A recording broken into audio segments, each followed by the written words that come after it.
Hello guys and welcome to How to Socials. In this video I'm going to show you how to hide likes on Instagram. So let's start. First open the Instagram app. When the app is open you have to go to your profile from bottom right corner and then tap on the three bars on top right corner.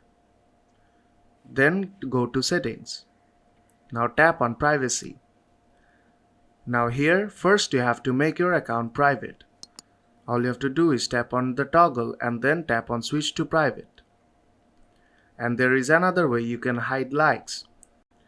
Under the connection sections you will see restricted accounts. Now tap on that. Then tap on continue. And all you have to do is search for the account you want to restrict.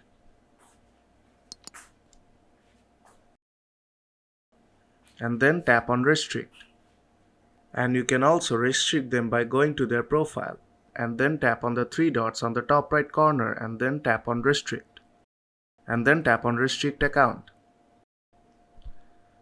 And these are the ways you can hide likes on your Instagram. So if this video helped you out then don't forget to leave a like and I'll see you in the next tutorial.